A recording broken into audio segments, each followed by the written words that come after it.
नमस्कार, news point में मैं कादम्बिनी शर्मा हूं आपके साथ। गुजरात का इशरत जहां फर्जी मुठभेड़ केस एक बार फिर खबरों में है। ऐसा नहीं है कि 9 साल पुराने इस केस के सभी पेच सुलझा लिए गए हों और सच सामने हो।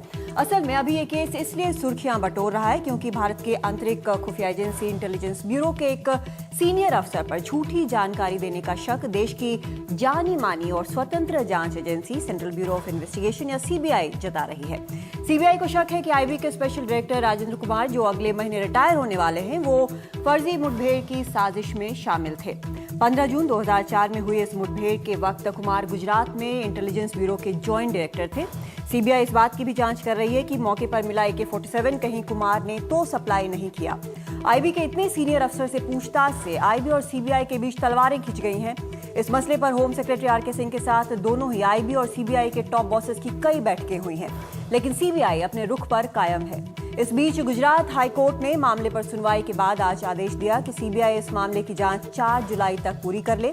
अदालत ने यह भी कहा कि इस बात पर फोकस करने के बजाय कि इशरत और उसके साथ के बाकी लोग आतंकवादी थे या नहीं, agency chain of events establish करे कि आखिर गुजरात के पुलिस अफसरों ने किया क्या।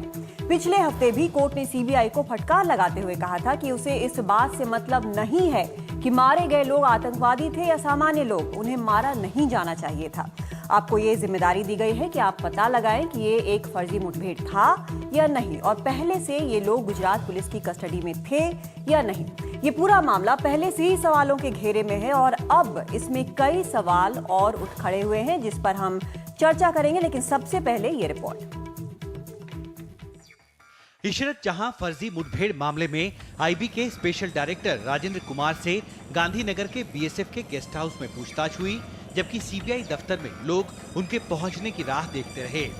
आईबी के इतने सीनियर अधिकारी की पूछताछ को मीडिया की निगाहों से दूर रखने के लिए ये पूरी पूछताछ सीबीआई के अपने हेडक्वार्टर में न होकर बीएसएफ के गेस्ट हाउस में रखी गई, ताकि इस पूरी पूछताछ को मीडिया से दूर रखा जाए। और सूत्रों से जो जानकारी मिली है उसके मुताबिक बीएसएफ के गेस्ट हाउस में करीब 3 घंटे से ज़्यादा समय के लिए मंगलवार को राजेंद्र कुमार की स्पेशल डायरेक्टर जो आईबी के हैं उनकी पूछताछ की गई और पूछताछ के बाद उन्हें जाने दिया। इसके फौरन बाद हाईकोर्ट में जब इस मामले की सुनवाई शुरू हुई तो सीबीआई ने मामले की जांच पूरी कर 4 जुलाई तक चार्जशीट दायर करने की बात कही। इशरत मामले की जांच कर रही सीबीआई टीम में गुजरात के आईपीएस अफसर सतीश वर्मा की मौजूदगी का विवाद भी खत्म हो गया। सीबीआई से कहा गया है कि 23 जून तक उनसे जो मदद चाहिए वो ले ले। जो मुठभेड़ था वो फर्जी है या नहीं, वही असली मसला है और उसी मुद्दे को खास तहकीकात करना चाहिए, ना कि जिन लोग मारे गए हैं उनका स्टेटस क्या था। इस बीच इशरत पर आतंकवादी होने की तोहमत से दुखी उसकी मां शमीमा कौसर भी गुजरात हाई कोर्ट पहुंची।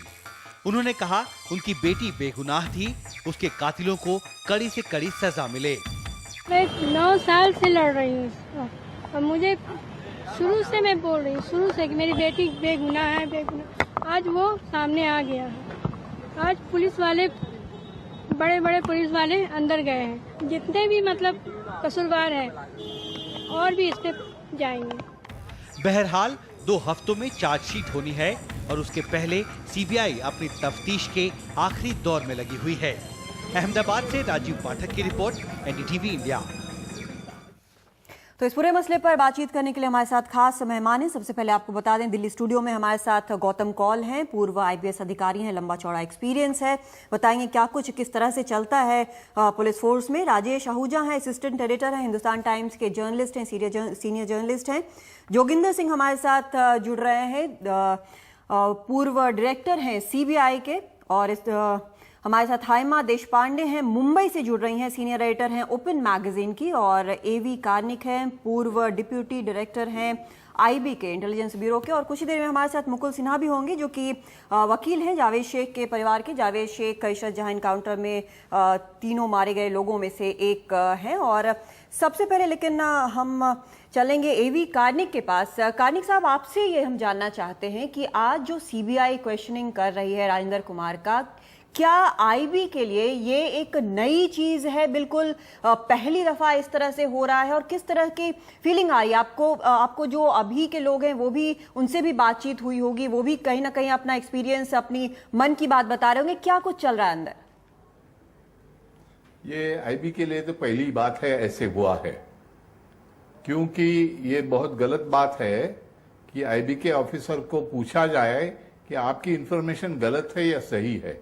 आईबी का काम है कि जो इंफॉर्मेशन उनके पास आती है वो सेंट्रल गवर्नमेंट को दे के फिर स्टेट गवर्नमेंट को दी जाती है। उनका काम उधर खत्म हो जाता है। आईबी ऑफिसर काम इतना ही बाकी कि उस इंफॉर्मेशन के जरिए गवर्नमेंट, स्टेट गवर्नमेंट, पुलिस क्या करती है उसके नजर रखना और आईबी हेडक्वार्टर को इन्फॉर्म देना कि भाई ऐसे ऐसे चीज कर रहे हैं। उसमें आईबी का आगे कुछ रोल नहीं होता एक्शन के लिए।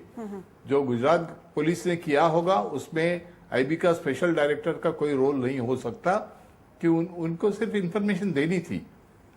लेकिन जब इस तो इंफॉर्मेशन पर ही कानिक साहब जब सवाल उठ रहे हो, क्योंकि अब यहाँ पर बात ये भी आ रही है कि जो इंफॉर्मेशन गैदरिंग होती है वो आखिर किस तरह से होती है। जो AK-47 प्लांट किया गया था, जैसा सीबीआई कह रही है कि वो कहाँ से आया, उसका ओरिजिन क्या था। तो जब इस तरह की चीजें सामने आने लगे तो कहीं ना कहीं इसको चेक करना जरूरी होता है कि आखिर इंफॉर्मेशन कहाँ से आया। आपको नहीं लगता कि ये मैकेनिज्म इसके लिए एक चाहिए? अब नहीं, AK-47 के बारे में कुछ नहीं बोल सकता, उसके बारे में पता नहीं, लेकिन इंफॉर्मेशन जो आती है आईबी के अनेक ऑपरेशंस रहते हैं, सीक्रेट ऑपरेशंस रहते हैं, डेलिकेट ऑपरेशंस रहते हैं, तो उसके लिए किसी को बताना कि वो किसी के बारे में ऐसी इंफॉर्मेशन कहां से है ये बता नहीं सकते और किसी को पूछने का भी अधिकार नहीं है। आईबी की सिक्योरिटी उससे खराब हो जाएगी।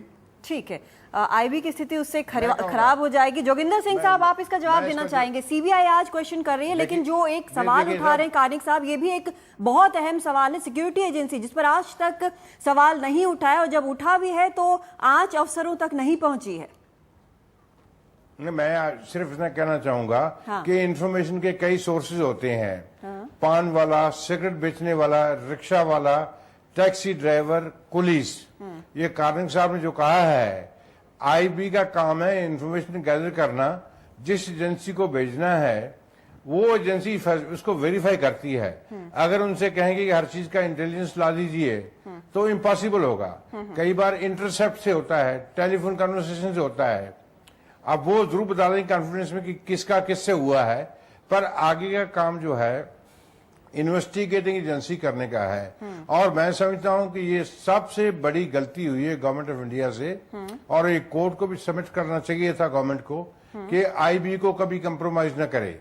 ये क्योंकि इनके पास हर सोर्स से इंफॉर्मेशन आती है आतंकवादियों के बारे में, और ये लोग कभी सामने आते नहीं है, आना भी नहीं चाहिए, ताकि इनको किसी को पता न चले कौन सा आदमी इंटेलिजेंस ब्यूरो से है, कौन सा जो है नॉर्मल पुलिसमैन है या शायद बिजनेसमैन है। कई इनके जो है सिक्योरिटी तो दुनिया में कहीं ठीक है, जो चीज आप बोल रहे हैं ठीक है, हर एक चीज का वहां पर क्रॉस चेक नहीं किया जा सकता, हर एक चीज का सोर्स नहीं बताया जा सकता, लेकिन ये केस जोगिंदर सिंह जी, ये केस अलग है। हाइमा, आपसे हम जानना चाहेंगे, जो आज आपने बात सुनी, कानिक साहब की भी बात सुनी, जोगिंदर सिंह की भी बात सुनी, लेकिन बात जो अब यहाँ से निकल कर आ रही है, जो जिस पर सवाल उठ रहा है, जोगिंदर सिंह जी कह रहे हैं कि ठीक है गलत कर रही है सीबीआई, उनके कहने का यही मतलब, लेकिन ये सीबीआई कर रही है, और ये आज की तारीख में ये कहा भी जा रहा है कि कहीं ना कहीं एक चेक्स एंड बैलेंसेस होना चाहिए। तो क्या अगर आईबी के किसी शख्स पर कोई भी शक हो तो क्या उसे छोड़ा जा सकता है? क्या ये केस एक पर्टिकुलर केस इस तरह का है? नहीं, देखिए, अगर आप कह रहे हैं कि पास वेपन्स जी, जोगिंदर सिंह जी आऊंगी आपके पास, एक मिनट। हाँ हाइमा, नहीं, अगर see every duty has corresponding responsibility, अगर ऐसे every duty has a corresponding responsibility, तो ऐसे नहीं हो सकता है कि just because he is from the IB he doesn't have a responsibility to this thing and this. ये केस जो है ये it is not about getting wrong information. Subsequent investigations जो हुए हैं, you know, whether it was 2009, whether it was 2011, जो SIT है, वो सारे इन्वेस्टिगेशंस ये पॉइंट कर रही है कि कहाँ ना कहाँ you know there has been an involvement. तो अभी सीबीआई भी कह रहे हैं कि उनके पास एविडेंस है, which is the reason why वो क्वेश्चन कर रहे हैं, अगर even if you have documentary evidence, अगर एविडेंस हाथ में होने के बावजूद अगर आप किसी ऑफिसर से क्वेश्चनिंग ना करें तो then what is the use? It is not about gathering information, it doesn't stop there.